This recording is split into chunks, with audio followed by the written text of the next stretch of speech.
नमस्कार दोस्तों। आज हम लेकर के आए हैं संविधान का एक नया चैप्टर, संघ राज्य क्षेत्र और राज्यों का पुनर्गठन। यानी संविधान का भाग 1 अनुच्छेद 1 से 4 तक, यानी 1 से 4 अनुच्छेद 1 से 4 तक क्या प्रावधान किया गया है भाग 1 के अंतर्गत। तो यहाँ हम भाग 1 और अनुच्छेद 1 से 4 की चर्चा करेंगे इस भाग में, है ना। तो अनुच्छेद 1 के अनुसार, यानी अनुच्छेद 1 को भी 2 खंडों में बांटा गया है ना। अनुच्छेद 1 के अनुसार भारत राज्यों का संघ होगा। भारत राज्यों का संघ होगा। कौन से अनुच्छेद में चर्चा की गई है? अनुच्छेद 1 में या अनुच्छेद 1A। भारत को राज्यों का संघ प्रारूप समिति ने कहा। यहाँ पे ध्यान देने वाली बात है, राज्यों का संघ जो है किसने कहा भाग 1 को? भारत को प्रारूप समिति ने। देखो यहाँ एक चीज़ बता दें, संविधान निर्माण के समय संविधान सभा में कई समितियों का गठन किया गया, जिसमें एक थी प्रारूप समिति, जिसके अध्यक्ष डॉक्टर भीमराव अम्बेडकर थे। तो प्रारूप समिति ने भारत को राज्यों का संघ कहा है ना, तथा यह स्पष्ट कर दिया कि यद्यपि भारत एक परिसंघ है, परंतु यह परिसंघ राज्यों के साथ किसी करार या समझौते का परिणाम नहीं है। जैसे अन्य परिसंघों में होता है कि जो है कई राज्यों के मध्य एक समझौता होता है, फिर जो है सभी राज्यों को मिला करके एक परिसंघ बनाया जाता है। लेकिन भारत जो है किसी करार या समझौते का परिणाम नहीं है, अर्थात यहाँ इस भारत संघ से कोई भी राज्य अलग नहीं हो सकता, है ना। संयुक्त राज्य अमेरिका के कुछ राज्य परिसंघ से अलग होना चाहते थे, परंतु अब्राहम लिंकन ने उन राज्यों के विरुद्ध युद्ध करके सदा के लिए ये स्थापित कर दिया कि अमेरिकी परिसंघ को कभी नष्ट नहीं किया जा सकता। यानी कि अमेरिकी परिसंघ से कुछ राज्य जो है वहाँ के अलग होना चाहते थे, लेकिन अमेरिकी राष्ट्रपति थे उस समय अब्राहम लिंकन, तो उन्होंने युद्ध छेड़ दिया उन राज्यों के विरुद्ध जो राज्य मतलब अमेरिकी परिसंघ से अलग होना चाहते थे। तो उनको हमेशा हमेशा के लिए जो है अमेरिकी परिसंघ में मिला दिया गया। लेकिन यहाँ भारतीय संविधान निर्माताओं ने इस स्थिति को पैदा ही नहीं होने दिया। यानी कि इन्होंने संविधान निर्माण के समय उसी समय ये स्थिति समाप्त कर दी थी कि आगे भविष्य में चलकर कोई भी युद्ध ना हो, इस तरीके की स्थिति ना बनने पाए, है ना। अनुच्छेद 1(2) के अनुसार, अनुच्छेद 1 का भाग 2 क्या कहता है? संघ के राज्य तथा उनके राज्य क्षेत्र वे होंगे जो पहली अनुसूची में निर्दिष्ट हैं या विनिर्दिष्ट हैं, है ना। यानी संघ के राज्य तथा उनके राज्य क्षेत्र वे होंगे जो पहली अनुसूची में जिनका वर्णन किया गया है ना। संविधान लागू होने के समय भारत में 14 राज्य तथा 5 केंद्र शासित प्रदेश थे। देखिए यहाँ पे एक चीज़ और बताते चलें, इस तरीके के प्रश्न कभी कभी पूछ दिए जाते हैं, है ना। तो कहने का मतलब कि इस समय जैसे पूछा जाए कि इस समय भारत में कितने राज्य हैं, तो भारत में इस समय 28 राज्य हैं। चूँकि अभी तक 2019 तक तो 29 राज्य थे, लेकिन जम्मू कश्मीर राज्य को उसको जो है 2 केंद्र शासित राज्यों में बांट दिया गया, जम्मू कश्मीर और लद्दाख, है ना। तो यहाँ पे कहने का मतलब कि उस समय जब संविधान लागू हुआ या संविधान का निर्माण हुआ, उस समय 14 राज्य और 5 केंद्र शासित प्रदेश थे। फिर इसके बाद समय समय पर राज्यों का गठन होता गया, और आज स्थिति ये है कि 28 राज्य और अभी तक चूँकि 7 केंद्र शासित प्रदेश थे, लेकिन अब जम्मू कश्मीर और लद्दाख इसमें 2 और जुड़ गए, तो अब जो है केंद्र शासित प्रदेशों की संख्या हो गई 9, है ना। तो अनुच्छेद 2, अब देखिए अनुच्छेद 2 क्या कहता है। अनुच्छेद 2 के तहत संसद को संघ में नए राज्यों के प्रवेश या स्थापना के लिए विधि बनाने की शक्ति प्राप्त है। अनुच्छेद 2 कहता है कि संसद को यानी कि संघ में नए राज्यों के प्रवेश या स्थापना के लिए विधि बनाने की यानी कानून बनाने की शक्ति प्राप्त है। किसको? संसद को। किसी भी नए राज्य का निर्माण होना है ना, या मतलब उसको या किसी दूसरे राज्य का जो है भारत संघ में शामिल करना है, किसी राज्य को भारत संघ में शामिल करना है, तो यहाँ पे जो है अनुच्छेद 2 के तहत संसद को ये शक्ति प्राप्त है कि उनके संबंध में कानून बना सकती है ना। अब अनुच्छेद 3 क्या कहता है। अनुच्छेद 3 कहता है कि संसद जो है साधारण बहुमत द्वारा किसी नए राज्य का गठन तथा किसी वर्तमान राज्य के क्षेत्र, सीमा या नाम में परिवर्तन कर सकती है। देखिए यहाँ पे अनुच्छेद 2 और 3 इनको अलग अलग समझना है। यानी कि जो अनुच्छेद 3 के तहत यहाँ पे किसी नए राज्य का गठन या विद्यमान राज्य के क्षेत्र, सीमा या नाम में परिवर्तन हो रहा है ना, यानी कि यहाँ पे नए राज्य का गठन हो रहा है, लेकिन अनुच्छेद 2 में उनके संबंध में कानून बन रहा था। यहाँ अनुच्छेद 2 के तहत केवल कानून बनेगा, फिर उसका निर्माण जो होगा वो अनुच्छेद 3 के तहत होगा, है ना। इसके लिए विधेयक राष्ट्रपति की सिफारिश के बाद ही संसद में प्रस्तुत किया जाएगा, अन्यथा नहीं। यानी कि जो ये नए राज्यों के गठन के लिए या उनकी स्थापना के लिए जो संशोधन वो जो विधेयक संसद में पेश किया जाएगा, उसको सबसे पहले राष्ट्रपति की सिफारिश के लिए भेजा जाएगा, है ना। उस प्रस्ताव को सबसे पहले राष्ट्रपति की सहमति जरूरी है, इसके बाद ही जो है संसद में पेश किया जाएगा, अन्यथा की स्थिति में नहीं, है ना। तो ये हो गए अनुच्छेद 1(1) और अनुच्छेद 1(2), अनुच्छेद 2 और अनुच्छेद 3। अब यहाँ पे बात करते हैं अनुच्छेद 4 की। अनुच्छेद 4 क्या कहता है। अनुच्छेद 4 ये घोषित करता है कि संसद द्वारा अनुच्छेद 2 अथवा 3 के अधीन इस प्रकार बनाई गई विधि अनुच्छेद 368 के अधीन संविधान में संशोधन करने वाली विधि नहीं मानी जाएगी। यानी कि जो नए राज्य बनेंगे या उनकी सीमा में या नाम में परिवर्तन होगा, तो ये जो है 368, चूँकि 368 में क्या है, संविधान में संशोधन के बारे में प्रावधान किया गया है, तो ये जो नाम और उनके सीमा में जो परिवर्तन होगा वो जो है 368 के अधीन संविधान में संशोधन की विधि नहीं मानी जाएगी, है ना। यहाँ पे ये चीज़ ध्यान देना है।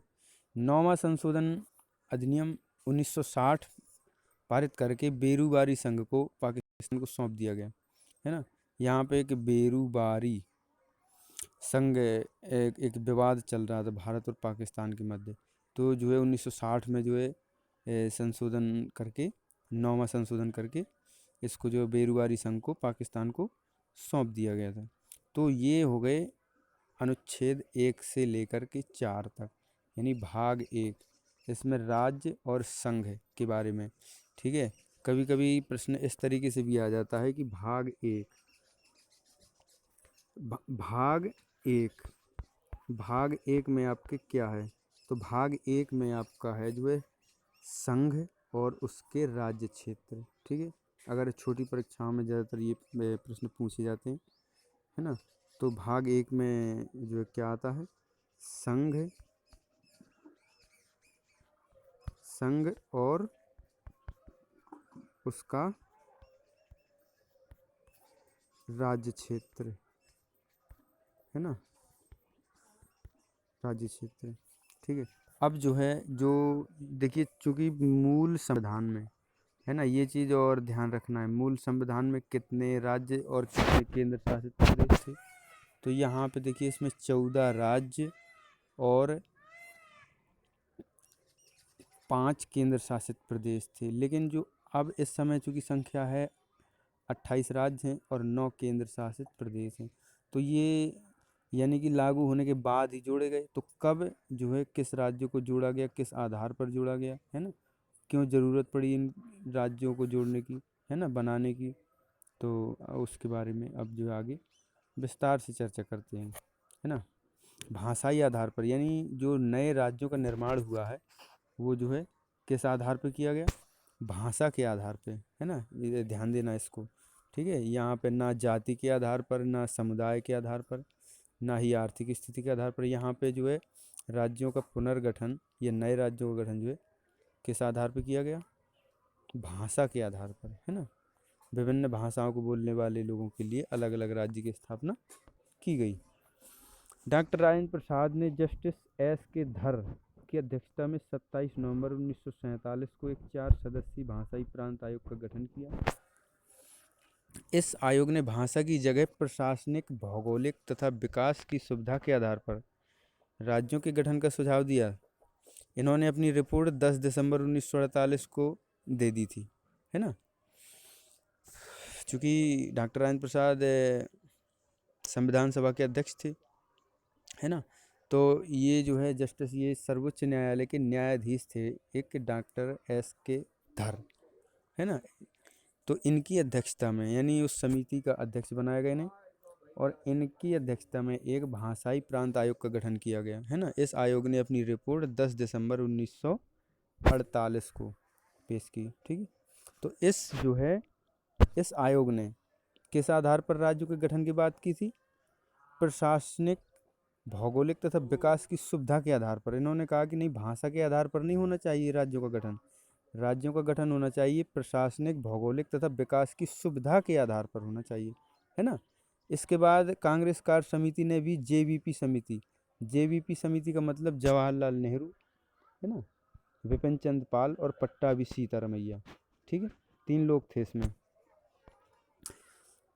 कांग्रेस कार्य समिति ने भी जेवीपी समिति का गठन किया। इस समिति ने भी भाषाई आधार पर राज्यों के गठन का विरोध तथा अप्रैल 1949 में अपनी रिपोर्ट सौंप दी, ठीक है। इन्होंने भी कहा कि जो है भाषाई आधार पर राज्यों का गठन नहीं होना चाहिए।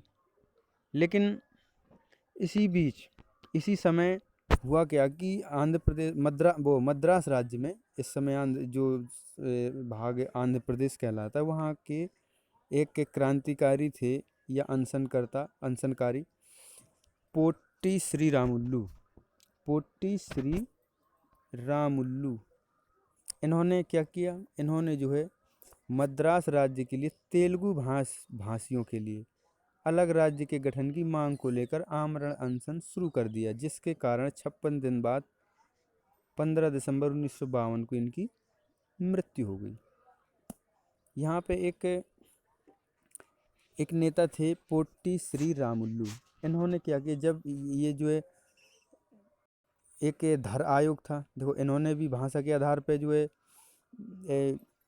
राज्यों के गठन को स्वीकार नहीं किया, और फिर कांग्रेस कार्य समिति ने भी इसका विरोध किया कि नहीं, भाषा के आधार पर इसका गठन नहीं होना चाहिए राज्यों का। तब जाके इन्होंने, एक नेता थे वहाँ के जो तेलुगु भाषा प्रेमी थे, है ना, तेलुगु भाषा बोलते थे, और वो उनका मानना था कि अगर हमने भाषा के आधार पर राज्य का गठन नहीं करवाया तो हमारी संस्कृति को नष्ट कर दिया जाएगा, है ना। तो इस कारण इन्होंने आमरण अनशन प्रारंभ कर दिया, है ना।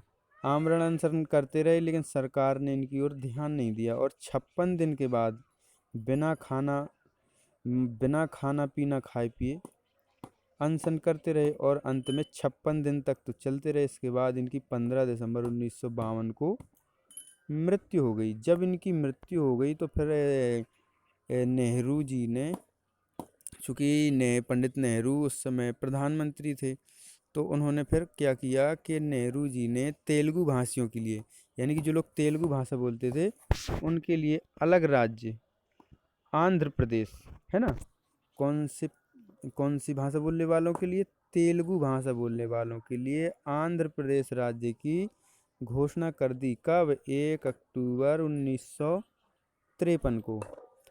कब? 1 अक्टूबर 1953 को, है ना। तो कहने का मतलब कि ये भाषा के आधार पर गठित होने वाला देश का पहला राज्य बन गया, है ना, आंध्र प्रदेश। कभी कभी इस तरीके से भी पूछा जाता है कि भाषा के आधार पर गठित होने वाला प्रथम राज्य कौन सा था, तो आंध्र प्रदेश, है ना। इसके बाद देखिए जस्टिस फजल अली की अध्यक्षता में एक 3 सदस्यीय राज्य पुनर्गठन आयोग का गठन 1953 में किया गया, है ना। जब ये आंध्र प्रदेश का गठन किया गया, इसके तुरंत बाद जो है जस्टिस फजल अली की अध्यक्षता में एक 3 सदस्यीय, यानी इसमें 3 सदस्य थे जिसके अध्यक्ष थे फजल अली, राज्य पुनर्गठन आयोग का गठन हुआ। के.एम. पणिक्कर तथा हृदयनाथ कुंजरू, है ना, ये इसके 2 सदस्य और थे, के.एम. पणिक्कर और हृदयनाथ कुंजरू, है ना।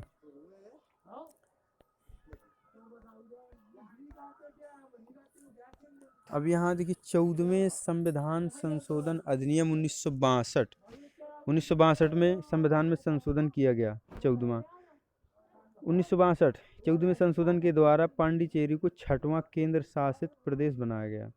पांडिचेरी जो था, है ना, तो ये जो है पांडिचेरी उस समय, यानी कि देखिए यहाँ पे एक चीज़ और है कि स्वतंत्र होने के बाद भारत के कई भागों को, यानी जो पुर्तगाली थे, फ्रांसीसी थे, डच थे, अंग्रेज़ थे, यानी काफ़ी लोग आज़ादी के बाद भी यहाँ काफ़ी दिन तक रहे, है ना। और अपने जहाँ जहाँ उनके जो है कब्जा थे, उनको काफ़ी दिनों तक किए रहे, है ना। इसके बाद काफ़ी जनमत संग्रह करवाया गया और कई जगह सैनिक कार्रवाई भी की गई, तब जाके पूरी तरीके से जो है भारत के जो अधीन हिस्से थे उनको संघ में मिलाया गया।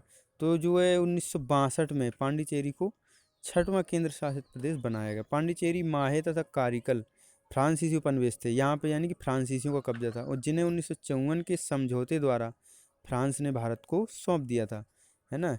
1954 में फ्रांस और भारत सरकार के बीच एक समझौता हुआ, जिसमें इन्होंने जो है पांडिचेरी, माहे और कारिकल, इन तीनों जो है स्थानों को भारत राष्ट्र को जो है सौंप दिया गया, है ना। 1961 में सैनिक कार्यवाही के जरिए गोवा तथा दमन और दीव को पुर्तगालियों के कब्जे से मुक्त कराकर उसे 7वें संघ राज्य के रूप में भारतीय संघ में शामिल किया गया, है ना। गोवा, दीव और दमन, है ना, ये जो है पुर्तगाली उपनिवेश थे, है ना। तो इनका कब्जा यहाँ पर 1961 तक रहा, लेकिन जब इन लोगों ने यहाँ से कब्जा हटाने की बात को नहीं स्वीकार किया, तो 1961 में भारत सरकार ने सैनिक कार्रवाई के जरिए इन पर सैनिक कार्रवाई की और अंततः इनको जो है पुर्तगालियों से मुक्त करवाया, है ना। तो 7वें संघ राज्य के रूप में गोवा को जो है भारत संघ में मिला लिया गया।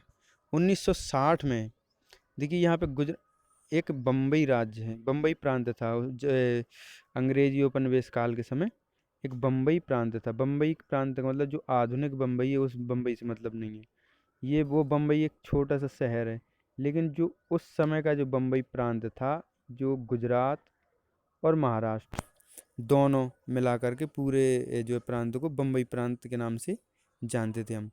तो इस बम्बई प्रांत का जो है विभाजन कर दिया गया 1960 में, है ना। इस बम्बई प्रांत को जो लोग गुजराती बोलते थे उनके लिए गुजरात, और जो लोग मराठी बोलते थे उनके लिए महाराष्ट्र राज्य की स्थापना कर दी गई 1960 में, है ना। तो गुजरात राज्य का गठन जो 15वें राज्य के रूप में किया गया, ठीक है, 15वें राज्य के रूप में, ठीक है, कब 1960 में गुजराती भाषी लोगों के लिए, ठीक है। गुजरात को बम्बई राज्य से अलग करके, बम्बई प्रांत से अलग करके 15वां राज्य बनाया गया गुजरात, है ना। 1962 में नागालैंड को असम से अलग करके, ठीक है, असम से अलग करके 1962 में नागालैंड राज्य बना करके इसको 16वें राज्य के रूप में मान्यता प्रदान कर दी गई, ठीक है। यानी कि 16वां राज्य हमारा कौन सा था, नागालैंड, 15वां राज्य था गुजरात। यहाँ ये सीरियल याद रखना है, 15वां राज्य था हमारा गुजरात, 16वां राज्य था हमारा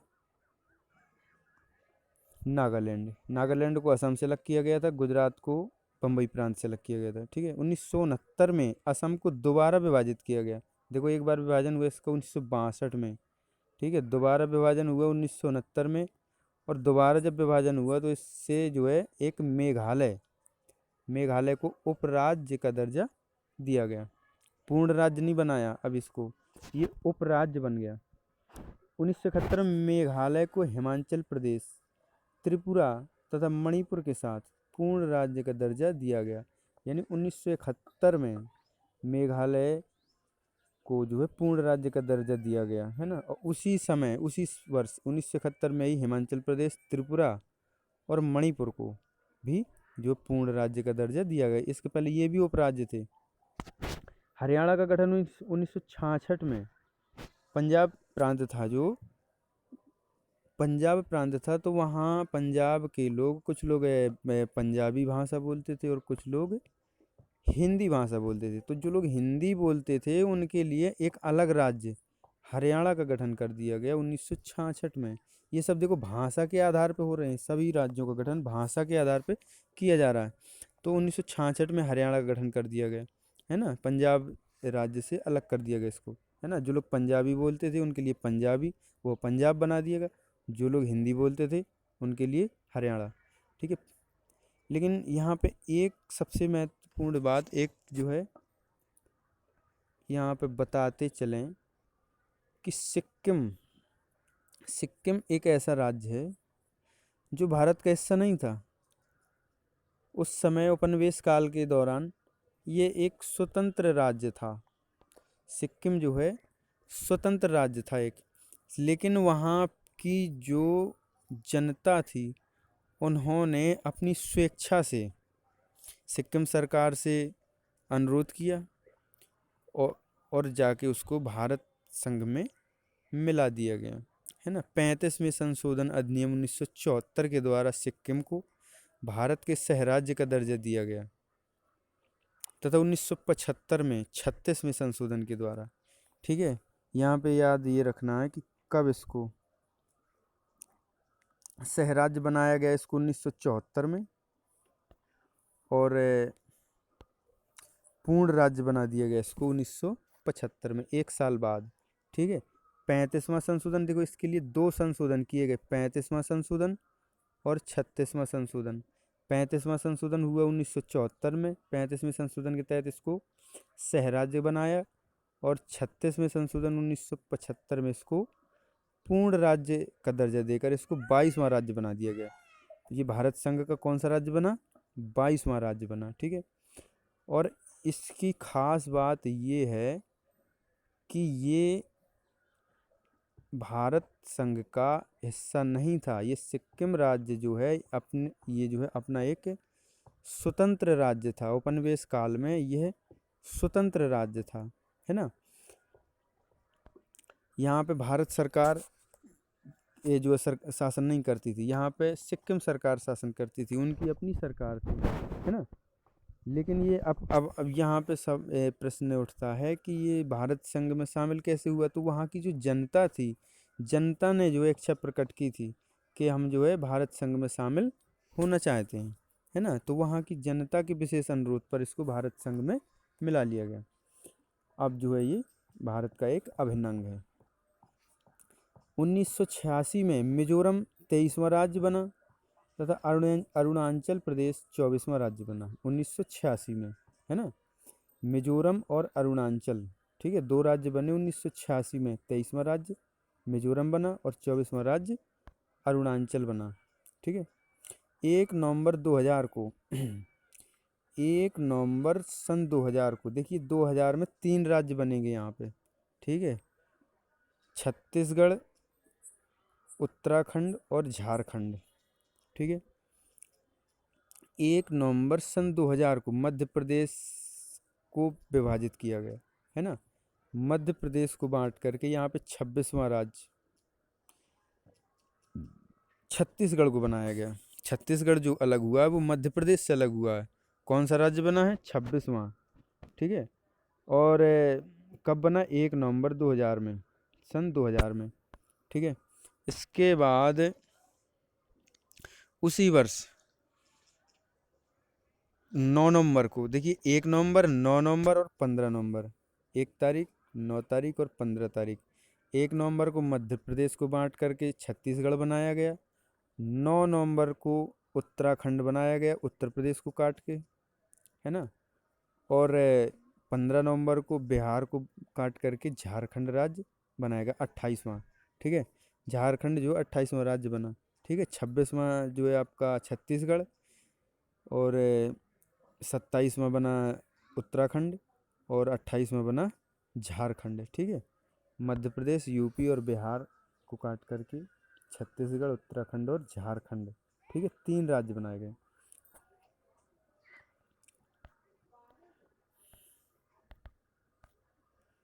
इसके बाद 2 जून 2 जून सन 2014 को तेलंगाना को आंध्र प्रदेश से विभाजित करके 29वां राज्य बनाया गया।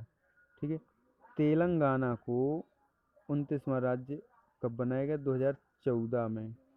ठीक है, भारत की स्वतंत्रता के समय यहाँ कुल 562 देशी रियासतें थी। चलिए इसके पहले यहाँ पे देखिए, अब यहाँ पे देखिए 29वां राज्य बना आपका तेलंगाना। ठीक है, लेकिन यहाँ पे अब जो है प्रेजेंट टाइम पे अगर बात की जाए तो यहाँ पे केवल 28 राज्य हैं।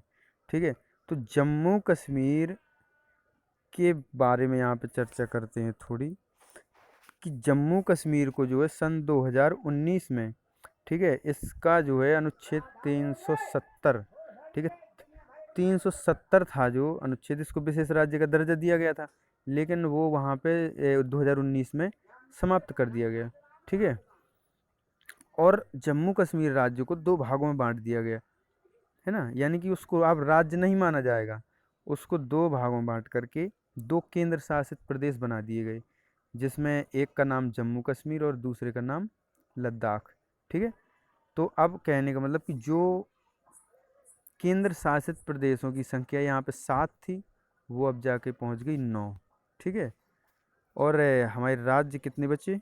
28। ठीक है, यानी कि जो लेकिन तेलंगाना यहाँ पे 29वां राज्य बना था, लेकिन अब 28 ही बचे। ठीक है, अब यहाँ पे देखिए, भारत की स्वतंत्रता के समय यहाँ कुल 562 देशी रियासतें थीं। जो मतलब रियासतों का विलय हुआ वो किस तरीके से हुआ, और कुछ रियासतें ऐसी थीं जिन्होंने अपनी स्वेच्छा से भारत संघ में अपना विलय कर दिया, लेकिन कुछ रियासतें इनमें ऐसी थीं जो भारत संघ में शामिल नहीं होना चाहती थी। क्योंकि देखिए, ये संविधान निर्माण के समय हर रियासत को ये अधिकार दिया गया था कि आप भारत और पाकिस्तान में से किसी भी संघ में शामिल हो सकते हैं, लेकिन कुछ रियासतें ऐसी थीं जो ना तो भारत में शामिल होना चाहती थीं और ना ही पाकिस्तान में, लेकिन तत्कालीन परिस्थितियों को देखते हुए किसी भी रियासत का स्वतंत्र रहना मुश्किल था, है ना। ये एक दोनों राष्ट्रों के लिए एक चुनौतीपूर्ण बात थी। तो देखिए यहाँ पे स्वतंत्रता के समय यहाँ पे कुल 562 रियासतें थीं, जिनमें से 559 ने जो 559 रियासतों ने स्वेच्छा से भारत में अपना विलय कर दिया था, लेकिन 3 रियासतें थीं ऐसी जिन्होंने ना तो भारत में जो है विलय किया, ना ही पाकिस्तान में। हैदराबाद, जूनागढ़ और जम्मू कश्मीर, ये 3 रियासतें ऐसी थीं कि इन्होंने जो है ना तो भारत में सम्मिलित हुए ये लोग, ना पाकिस्तान में, है ना। तो अब यहाँ पे देखिए, ये 3 हैदराबाद जो है सबसे बड़ी रियासत थी। ठीक है, अब इन रियासतों को भारत संघ में मिला किस प्रकार से मिलाया गया, यहाँ पे ये चर्चा की गई है। तो हैदराबाद को भारत में पुलिस कार्रवाई के द्वारा मिलाया गया। ठीक है, पुलिस कार्रवाई के द्वारा का मतलब कि देखिए, जनमत संग्रह करवाया गया। एक तरीका होता था, मतलब इनको भारत किसी भी संघ में मिलाने के लिए, कि वहाँ की जनता जो होती थी उनसे मतलब मत लिया जाता था, उनका मत लिया जाता था कि आप स्वतंत्र रियासत में रहना चाहते हैं, कि आप किसी संघ में शामिल होना चाहते हैं। तो जो जूनागढ़ रियासत थी, जूनागढ़ में जनमत संग्रह करवाया गया, वहाँ की जनता से जो है लिया गया, वहाँ की जनता का मत लिया गया, तो उन्होंने जो है भारत में वो भारत संघ में शामिल होना स्वीकार किया, और जूनागढ़ को भारत संघ में मिला लिया गया। लेकिन हैदराबाद जो रियासत थी, इसको जो है पुलिस कार्रवाई के माध्यम से, ठीक है, भारत संघ में मिलाया गया, है ना। लेकिन यहाँ पे देखिए जम्मू कश्मीर रियासत की बात करते हैं, यहाँ पे ये थोड़ी महत्वपूर्ण है। जो जम्मू कश्मीर भारत पाकिस्तान के बीच जम्मू कश्मीर को लेकर के जो विवाद आए दिन खड़े रहते हैं, वो इसी रियासत को लेकर के जो है खड़े रहते हैं। यहाँ के जो राजा थे हरी सिंह, इन्होंने जो है एक स्वतंत्र राज्य की स्थापना करना चाहते थे। ये जम्मू कश्मीर राज्य को स्वतंत्र रखना चाहते थे, ये ना भारत में जाना चाहते थे ना पाकिस्तान में। तो जहाँ यहाँ पे जो है स्वतंत्र राज्य की स्थापना इन्होंने की। तो वहाँ जो है जैसे ही भारत और पाकिस्तान दोनों अलग अलग संघों की स्थापना हुई, तो उसी समय 1948 में पाकिस्तान ने जो है